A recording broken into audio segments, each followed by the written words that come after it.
ऐसी audio clip viral हुई है। डिपार्टमेंट के भी नजर में हमने लाया है कि ये ऐसे लोग जो समाज के लिए घातक है, ये किसकी जिम्मेदारी है? ये लोक प्रतिनिधि की जिम्मेदारी होती है जो असेंबली के अंदर बोले। कल कुरैश बिरादरी की मीटिंग नागछाप इलाके के अंदर हुई और वहां पर तय पाया था कि आज एडिशनल एसपी साहब से मुलाकात की जाएगी और आज कुरैश बिरादरी के दोनों ही बिरादरी के जिम्मेदारान की आज हमारी बहुत अच्छी मुलाकात हुई है। हमने हमारी बात को रखा है। आने वाला बकरीद का त्यौहार सामने है और गौ रक्षा समिति जिस तरीके से पूरे ताल्लुके में और पूरे जिले के अंदर जो जिस तरीके से कानून हाथ में लेने का काम कर रही है, वो शिकायत भी हमने रखा है।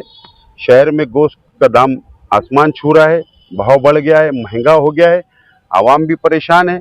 लेकिन ये वजह यह है कि जो पकड़ धकड़ की जा रही है, इसके वजह से दाम बढ़ रहा है। ये भी शिकायत हमने रखी और आने वाले बकरीद के मौके के ऊपर कुरैश बिरादरी के जिम्मेदारान और हम लोगों ने पुलिस डिपार्टमेंट एडिशनल एसपी साहब से कहा है कि हम पूरी मदद करने के लिए तैयार है। हम कोई गैर कानूनी काम नहीं करेंगे, जो कानून के मुताबिक हम वो काम करेंगे। हमने ये रिक्वेस्ट की कि गौ रक्षा समिति जो कानून हाथ में लेती है, उन लोगों पर भी लगाम लगना चाहिए। कौन से अधिकार से वो कानून हाथ में लेते हैं? किसी को मारते हैं, गाड़ियां रोकते हैं, गाड़ी अड़ाते हैं, वीडियो बनाते हैं, मारठोक करते हैं, लैंड ऑर्डर खराब करते, तो वो कौन से अधिकार से? तो उन्होंने कहा है कि कानून सबके लिए बराबर होगा और हमने ये कहा है कि पुलिस डिपार्टमेंट आने वाली बकरीद और शहर का अमन अमान कैसे कायम रहे, उसके लिए एक गाइडलाइन जारी करे। हमने रिक्वेस्ट की है तो एडिशनल एसपी साहब ने कहा है कि चंद दिनों के अंदर हम लोग इसके ऊपर जरूर एक गाइडलाइन बनाने की कोशिश करेंगे और जरूरत पड़ने पर दोनों बिरादरी के जिम्मेदारों को वापस बुलाएंगे और एक मीटिंग लेकर मामले को हल करेंगे।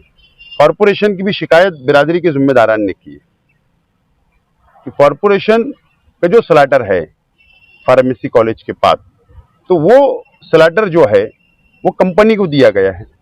उसके अंदर शरायत ये है कि लोकल का माल वहां कटेगा, लेकिन एक जानवर की फीस 500 से ज्यादा कर दी गई, 725 रुपया कर दी गई। तो वो इतनी ज्यादा फीस कर दी गई तो उसकी भी शिकायत की गई।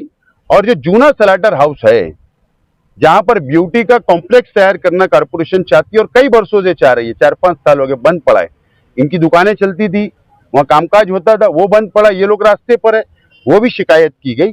तो ये तमाम ही शिकायत की गई है और एडिशनल एसपी साहब ने कहा है कि चंद दिनों के अंदर वो भी शिकायत को दूर किया जाएगा। बातों ही बातों में कल आपने कहा कि कुछ लोगों की वजह से गोश्त के दाम बढ़े, निशाना किस पर है? जो लोग समाज के अंदर खबरीगिरी कर रहे हैं, जो लोग गौ रक्षा से मिलकर मिली भगत करके यहां से लेकर जलगांव जिले तक मुखबरी कर रहे हैं, ऐसी ऑडियो क्लिप वायरल हुई है। डिपार्टमेंट के भी नजर में हमने लाया है कि ये ऐसे लोग जो समाज के लिए घातक है, उन पे भी पुलिस की नजर होना चाहिए। साहब, मेरा एक सवाल है कि गोश्त का भाव बढ़ा है, पूरे शहर भर में इसका असर देखने को मिल रहा है। ये भाव कब तक कम होगा, इसके लिए क्या सोल्यूशन? शहर भर में इसका असर देखने को मिला है, खासकर गरीबों। कुरैश बिरादरी इसकी जिम्मेदार नहीं है, पहली बात ये समझ लो। गोश्त का दाम बढ़ाने के लिए जब माली गांव में नहीं आएगा तो दाम तो बढ़ेगी।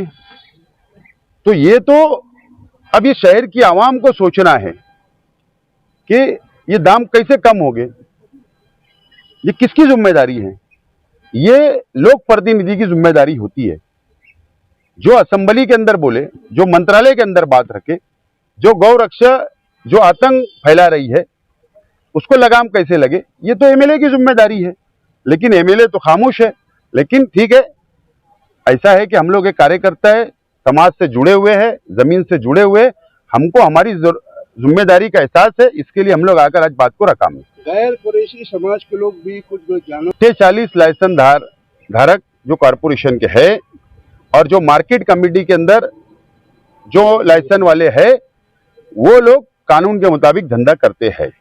लेकिन गैर कानूनी तौर पर अगर गैर कुरैशी कोई धंधा करता है और उसका कोई हादसा हो जाता है, उसके वजह से लैंड ऑर्डर बिगड़ता है, तो बदनामी कुरैशी को टारगेट किया जाता है। कमालपुरा, मोमिनपुरा, मोती तालाब, कुरैश मोहल्ला, यहाँ टारगेट किया जाता है। लेकिन डिपार्टमेंट को हमने यही बताया कि गैर कुरैशी भी धंधे में आ गए हैं, तो उन ताल्लुक से भी पुलिस ने नजर रखना, लेकिन बदनाम कुरैश बिरादरी को किया जाता है, ये बंद होना चाहिए।